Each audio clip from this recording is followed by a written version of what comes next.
super excited. Today I'm teaching you guys how to get a super flawless base. So if you have texture, if you're acne prone, even if you have perfect skin, whatever, today I got you covered with the tips and tricks to achieve to achieve a blurred base. So yeah, just keep on watching. All right guys, our first step is face prep. Face prepping is a vital portion of doing your makeup. When I first started doing makeup, that's something that I did not pay attention to or care for, and it showed with how my foundation looked after I was finished with my makeup. I was extra textury and just dry looking, and things didn't blend out properly. It was a mess. So first step is to moisturize. Yes, even if you're really oily, you must moisturize. When you apply too many mattifying products to the face, if you already have oily skin, what your skin's gonna do is produce even more oil than it originally was going to. So it's good to stay hydrated, to make sure that your skin's hydrated. Today I'm using the Benefit Total Moisture Facial Cream, but you can use whichever moisturizer you have at hand. By the way, I do have combination skin. My T-zone is oily while the rest of my face is normal to dry depending on the weather. And look you guys, I'm gonna make sure you guys are able to see that you can get a flawless finish even with more problematic skin. Like, I definitely have a lot of breakouts and dark spots on the side of my face. But you guys have seen my foundation. Not to toot my own horn, but I'm pretty damn good.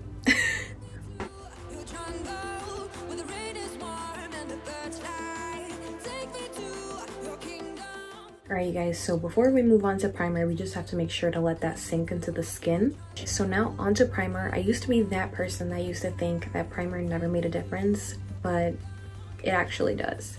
So I have many primers that I like, but the one that I'm constantly reaching for, the one that can give me that blurred, beautiful finish, is the e.l.f. Poreless Putty Primer. This is incredible and it's only $8. This just gives you the most smooth canvas ever, and after you're done applying it, all you have to do is wait 30 seconds and then go in with your foundation.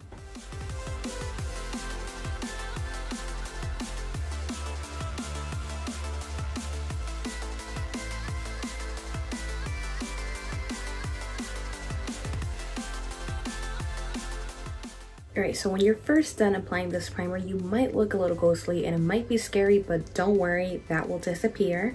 Now for my next step, I'm going to color correct all these dark spots and my dark under eyes with some orange concealer.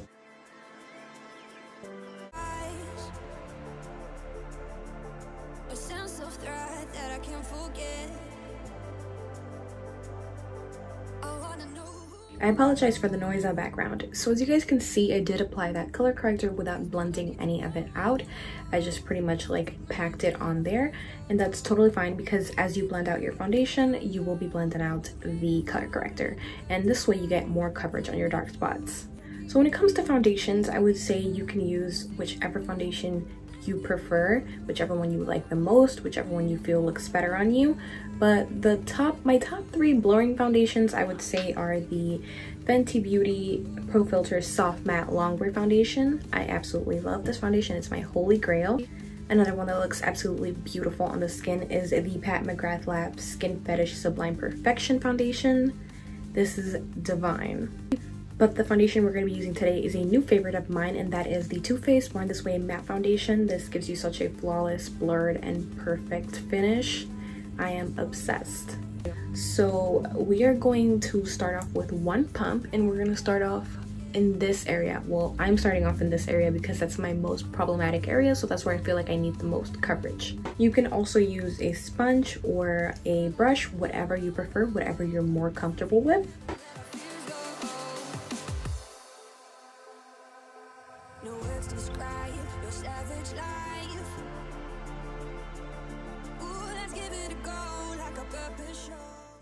So you see how that's already looking so lovely, and most of my dark spots are covered. I forgot to mention this is a medium coverage foundation. It's not full coverage. That's okay. I didn't want to go with full coverage in today. But you see just already how beautiful the skin looks. Also, I do want to mention do not go all the way to your under eyes with your foundation, because if you're going to be applying concealer anyways, you're just going to be having way too much product underneath such a thin and sensitive area like your under eyes. So if you're not wearing concealer, go ahead, take your foundation up to your eyeballs. That's totally fine. But if you're going to be doing concealer, just try to avoid it. I feel like it just looks so much better. It just looks like there's less product on that area if you avoid the foundation under there.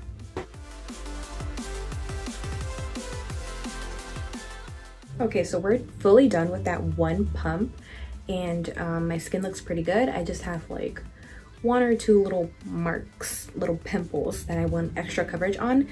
But yeah, we managed to do the sides of our face with one pump. We're gonna pump one more pump. How many times have I said pump already? Also, when you guys are blending out your foundation, if you're using a sponge or even a brush, what I do is I pounce it on. I don't like swipe, like not even with a brush. Never swipe, okay? And I apologize for how gross my sponge looks.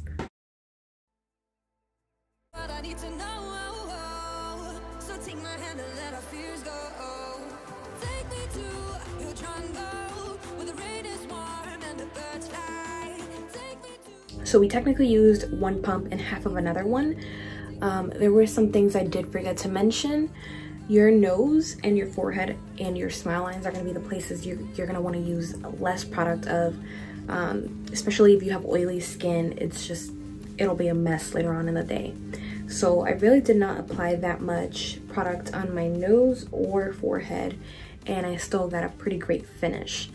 And the reason why you don't want to apply a lot on your smile lines is because if you're a creaser like me, you know, and you're gonna crease no matter what, if you use less product, you'll prolong the amount of time that you don't crease for, if that makes sense. I can't speak. So now we're gonna move on to concealer. You can use whichever concealer you prefer. Today I'm using the Tarte Shape Tape because it's matte. I love me a matte base, and it's full coverage. Alright, so you're gonna want to start off with a small amount of concealer. To me, this is small. You can definitely apply way less. It's all based on preference and how dark your circles are.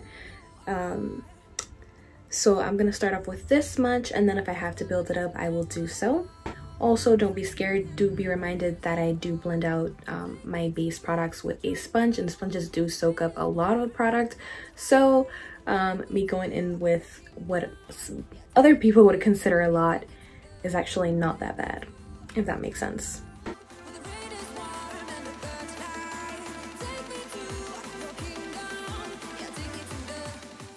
Okay, so now we're moving on to another incredibly important part of my base routine, setting the face. I use 2 setting powders, one for my under eyes and one for the rest of my face.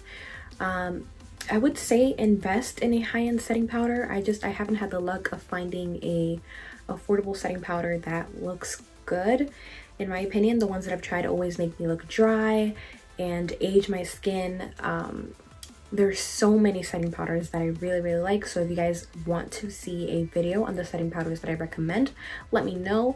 But for today, for my face, I'm using the Anastasia Beverly Hills setting powder in the shade Banana, and for my under eyes, this is my holy grail. This is the Huda Beauty setting powder in the shade Pound Cake. This is the only powder I use for my under eyes. Okay, so before you apply your under eye setting powder, you want to make sure that any creases under your eyes are blended out. That's a must. So what you will see me do is, with the same sponge that I applied my base products with, I'm going to apply the powder in certain areas. I'm going to be pressing that powder into the skin. The reason why I use the same sponge I used on my face is because it's damp and it's a little warm, so it's gonna make the powder melt into your skin. So we're starting off with the under eyes with the Huda Beauty setting powder.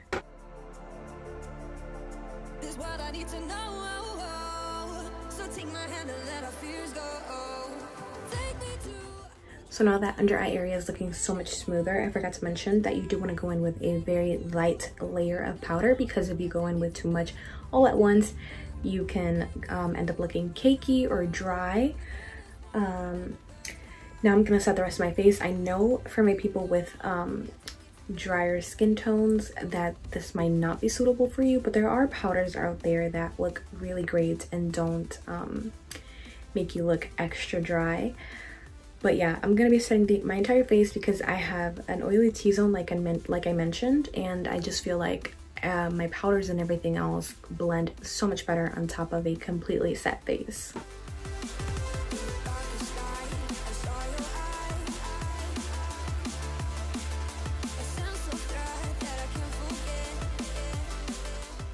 Now to set the rest of my face, what I'm going to do is use a brush, and with that brush I'm going to press the powder into my skin just like I did with the sponge.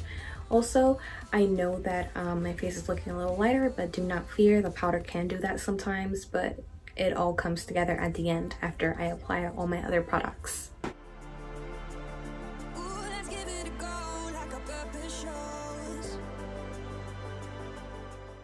Alright guys, so now that we've got us a nice and smooth face, I'm gonna finish off the rest of my makeup off camera and I'll be back with a final but optional step. Alright guys, so this is the finished product. I did mention earlier a last but optional step. I won't be doing it, but I did still want to share it with you guys. Alright, so there's two things that you could do. You could apply this powder, just this one. There's no other one that could possibly ever compare. This is the Makeup Forever Matte Velvet Skin Blurring Powder Foundation. You could put this, you could press this into the skin with a brush all over as a finishing step if you would like. I'm not gonna do that today because I just don't want to, but this is the most blurring powder ever. Also, if you're looking for just a powder foundation in general, this is your go-to. You could also finish off your face by using the Maybelline Glass Spray.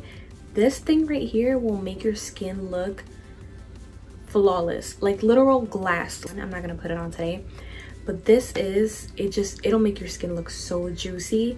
But when you apply it, you do want to avoid the eye area because oh, and you want to use it as a last step in your routine because it is kind of a sticky consistency, I guess I would say. So if you apply this, like let's say after you're finished setting your face, before you apply your bronzer and blush, you're probably gonna have trouble blending your bronzer and blush, and it's probably going to lift your foundation. So this is something that you definitely want to use at the very end, but I promise you it looks amazing. I don't want to wear it today because I want to stay a little more matte. I know I don't look super matte on camera, but that's because of the lights, but I promise you guys my face is very matte.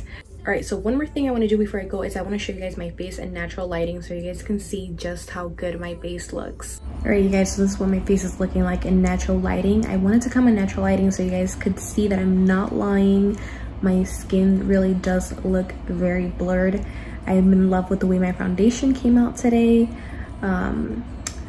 I of course am not perfect. I do have my imperfections. I'm not a model. I'm not photoshopped. This is real. This is my skin. There's no filter on the camera. So I think my base really came out great. Let me know if you guys try out these tips. Also, let me know what kind of videos you guys would like to see next from me. And thank you for watching, and thank you for subscribing.